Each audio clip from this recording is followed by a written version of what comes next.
Lord of the Mysteries. Chapter 1420. In modern day 18. Having had half a day to spare, I stay in the bookstore until it's almost 7. During this time, I can't refuse the owner's repeated offers. I reluctantly take a small slice of lemon cake, a set of pasta with minced meat, and 2 grilled sausages that had been battered and fried with spicy chicken powder. I don't need dinner. I rub my belly and decide to take a walk home. This helps with digestion. The only problem is that the weather is hot and stuffy. If I walk in this weather for a while, I'll definitely sweat.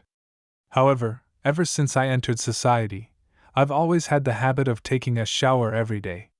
And today, I'm also preparing to wash some clothes, so I'm not too averse to sweating.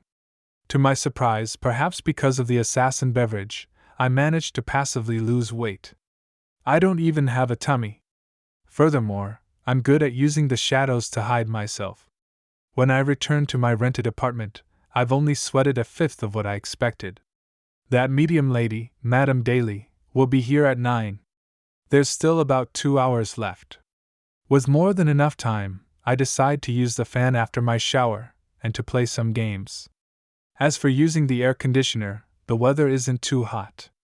Besides, after becoming an assassin, I feel that I have a strong tolerance for heat and stuffy conditions. To be honest, this cannot be considered unbearable. It's just that I don't really feel that hot and stuffy. When I enter the bathroom, I glance at the mirror and suddenly think of a question. That female ghost was introduced by Detective Sherlock Moriarty to protect me and investigate that mysterious cult. She hasn't shown any intention of harming me. Should I remind her that I've found a medium, so she should hide in advance? She doesn't have any ill intentions. She's very friendly. Besides, my reason for dealing with that mysterious cult is reasonably convincing. She must have sensed Madame Daly's power last night. Even if I don't tell her, she should be able to guess what will happen next. I think for a moment and make up my mind. However, a new problem rears its head. How should I warn her? I don't even know where she is or how I should contact her. Looking around, I can't find any clues. It seems like I'm the only person in the room. Yes, there's only one person, but who knows if there are any ghosts? Perhaps she's hiding somewhere and I can just talk to the air? It's rather silly talking to myself. I recall last night and cast my gaze back at the mirror. Looking at my reflection in the mirror, I whisper, "I've hired a medium. She'll be here at 9. As soon as I finish speaking, the mirror in front of me turns dark, as if the surrounding light had been sucked in. The pale female ghost wearing a small bonnet and a retro dress appears in the mirror and nods gently. "Thank you." In a second, her image disappears and the mirror returns to normal. I heave a sigh of relief and hang up my clothes before I start to take a shower. As I shower, I suddenly freeze. Since the female ghost has already left, why am I spending so much money to hire a medium? The female ghost clearly has no ill intentions, and she's even secretly protecting me. Why would I spend so much money to hire a medium? That's 20,000 yuan, with a maximum of 50,000. Wouldn't that be a waste of money? While taking pity on my wallet, I feel the need to think of a way to cancel the contract.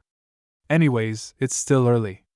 As long as Madame Daly doesn't live in the suburbs, she probably hasn't set off yet. But I can't be sure that the female ghost doesn't have any ill intentions. In my hesitation, I wipe myself dry and put on my clothes. After careful consideration, I decided to use the strategy of delaying things to hold back on the exorcism assignment.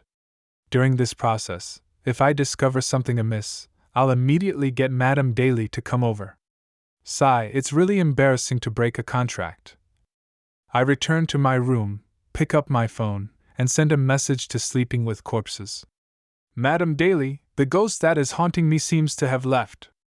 This is the truth, but I didn't explain why. "Indeed." After more than 10 seconds, Madame Daly replies, "Could it be that the restrictions I did last night scared her away? Or maybe you were too much of a pervert and scared her away. Didn't I ask you to watch a Chinese ghost story and learn how to interact with female ghosts? I feel that it's more likely that a Chinese ghost story will make the female ghost shy. I didn't dare reply as I cautiously say, I don't know. How about this? Don't come over today. I'll keep an eye out for a few more days. If the female ghost really doesn't appear again, then forget it. If there's any problem, I'll let you know again. How about that? After some hesitation, I add, I can reimburse you for your preparations. No, I mean pay a reasonable fee. Let's do this for now. I thought I could catch a female ghost and play with it. Madame Daly sends an emoji. Hearing this, I relax. I feel like I've earned a huge sum of money. After settling this matter, I happily play games. At 11 o'clock, I decided to go downstairs to buy some delicious food to reward myself as I didn't spend any money for dinner and didn't have to pay for the exorcism. Eggplants, I have to have roasted eggplants, I mutter as I rush out of the estate. Before I can choose the barbecue stall, I see those punks again.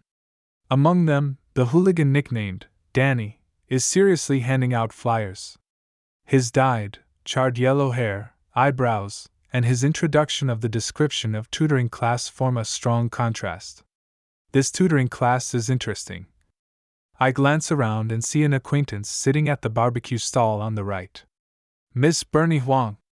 How is a rich young lady like her eating at a roadside barbecue stall? Does CEO Huang know? I casually size up Miss Huang's companion. If it was a guy, hee, that would be amazing gossip.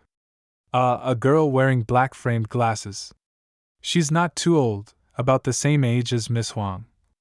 I feel full of regret and was about to retract my gaze. At this moment, Miss Huang raises her head and looks over. At this moment, our eyes meet. She immediately stands up and walks towards me. This is a little awkward. However, there's nothing to feel awkward about. I live nearby, so what's wrong with coming out to eat some barbecue? I stand my ground and wait for Miss Huang and her friend to come over. Miss Huang stops in front of me and tersely acknowledges my presence. I have something I need your help with. The girl in black-framed glasses beside her asks curiously. Father, who is he? Pfft. What kind of address is that? The relationship between youngsters nowadays is so complicated. I'm actually at a loss as to how to respond.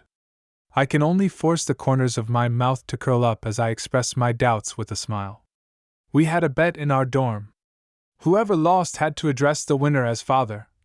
Miss Bernie Huang explains. She points at the girl beside her.